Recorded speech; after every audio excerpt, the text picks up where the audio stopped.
Listen, my children, and you shall hear of the midnight ride of Paul Revere. If you're like most Americans, pretty much everything you know about the historical Paul Revere comes from this 1860 poem by Henry Wadsworth Longfellow. Unfortunately, just about everything in it is wrong. Today, we're going to explore what archaeologists found in Paul Revere's outhouse. But before we get started, be sure to subscribe to the Weird History channel and let us know in the comments below what other American Revolutionary topics you would like to hear about. Now saddle up, Weird History lovers. The video is coming! The video is coming! Paul was the third of 12 children, born to Deborah Hitchborn and Apollo Revere.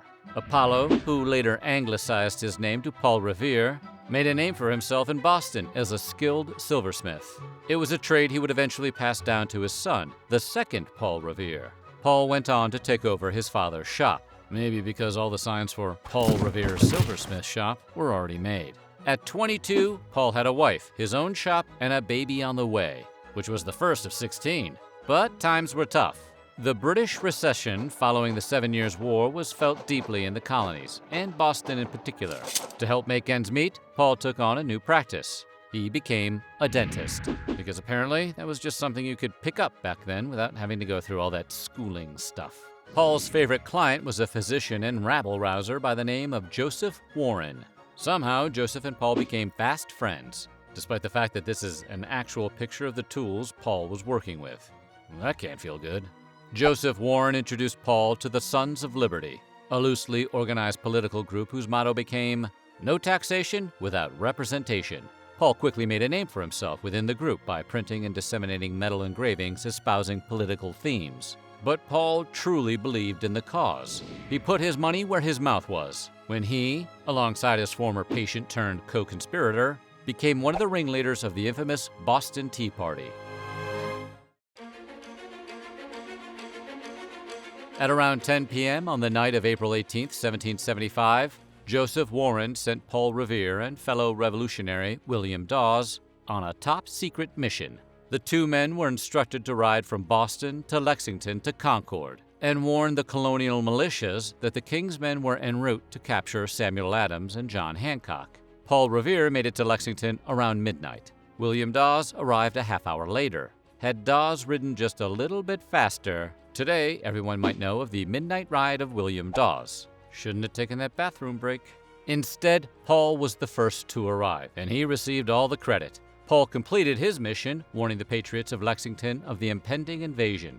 But he never proclaimed, "The British are coming! The British are coming!" For one, his mission depended on stealth. Paul initially only warned those he could trust, and he did so in secrecy.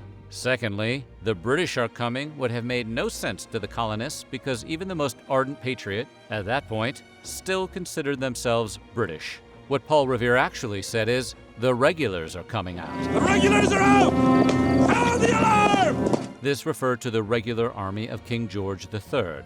It just doesn't quite have the same ring to it, though, does it? In Lexington, Paul Revere and William Dawes ran into Samuel Prescott, a doctor and revolutionary who happened to be riding home at 1 a.m. The three men rode toward Concord, setting off a colonial warning system called Alarm and Muster. It was a well-developed network consisting of dozens of other riders, ringing bells, drums, alarm guns, bonfires, and trumpets. Soon, colonists 25 miles from Boston were aware of the regulars' movements, even as they unloaded their boats in Cambridge. Before reaching their destination, the three riders were stopped at gunpoint by regular soldiers stationed in the colonies. Samuel Prescott made a run for it, jumping his horse over a wall and riding on to Cambridge.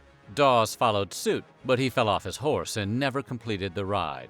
Paul Revere, on the other hand, had his horse confiscated. As he marched with fellow captured patriots, gunfire sounded from Lexington. When the regulars asked what was going on, Paul replied it was a signal to alarm the country, with another captured colonist adding, "The bell's ringing, the town's alarmed, and you're all dead men," which was that guy's best line ever. The regulars rode off to warn the approaching army, leaving Paul Revere to walk back to Lexington, where Samuel Adams and John Hancock were hiding. He helped the future founding fathers and their families escape. He even went so far as to carry a large trunk full of John Hancock's papers. So now that you know the real story of the dentist turned revolutionary hero, let's dig into the down and dirty.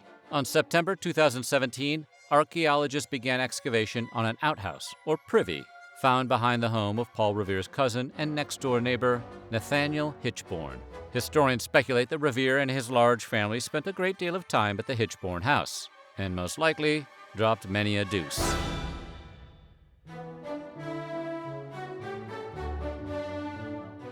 There was once a time when digging through an antique outhouse and sifting through historical figures' dung would have been weird and gross. But in the last couple of years, archaeologists have discovered a lot can be learned from historical waste, like what people ate and what kind of diseases they contracted. By examining excreted seeds, scientists can determine what sorts of diseases and parasites the mud pie maker might have been infected with. Knowing what someone ate can also lead to inferences about the dookie dropper's socioeconomic status. Boston archaeologist Joe Bagley told the Washington Post, "We'll learn what they were eating, how much money they had, and whether they bought good or cheap cuts of meat. So splurge for some Wagyu beef, if you don't want to be called cheap by future turd sifters." The brick structure found behind Nathaniel Hitchborn's house measured 4 feet by 6 feet, roughly the size of a modern porta-potty. Archaeologists were surprised, however, that the revolutionary loo only goes about 3 feet deep. Ordinances at the time required privies to be 6 feet in depth. This means that this particular privy was likely very smelly. It also means people have been breaking local codes for a long time. Never let the man tell you how deep to bury your number 2.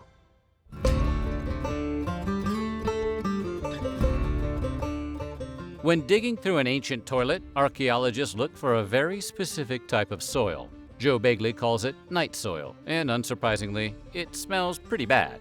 Human feces tend to compost rather quickly, generally within 6 months to 2 years. The more you know. Today, most everyone knows not to flush anything but toilet paper down the can.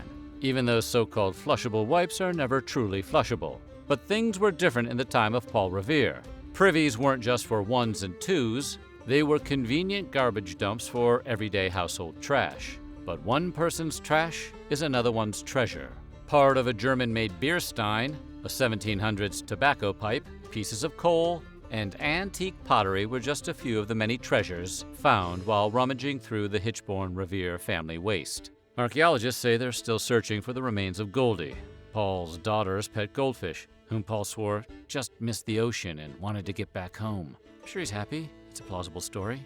Even if Paul Revere never pooped outside what came to be known as the Pierce-Hichborn house, and that is a big if, the site would still be of great scientific interest. The house was originally built by a glazier, someone who fits glass, by the name of Moses Pierce in 1711. This makes the house the 5th oldest structure in all of Boston.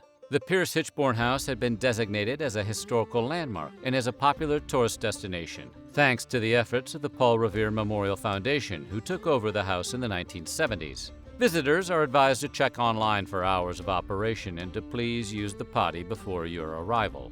It has only been in the last few years archaeologists have held their noses to discover that ancient potties are surprisingly historical gold mines. In 2016 alone, the Museum of the American Revolution cataloged 82,000 historical artifacts, extracted from only 12 outhouses, found right on the museum's own grounds. Today, all over the world, archaeologists are digging through ancient people's toilets. Archaeologists discovered parasite eggs and excrement from ancient Jerusalem and the Roman Empire. While admittedly gross, this discovery has given scientists key details about what health conditions were like in the time of the Crusaders. In short, they weren't that great. So what do you think? What do you think archaeologists would discover from your bathroom? Let us know in the comments below, and while you're at it, check out some of these other videos from our weird history.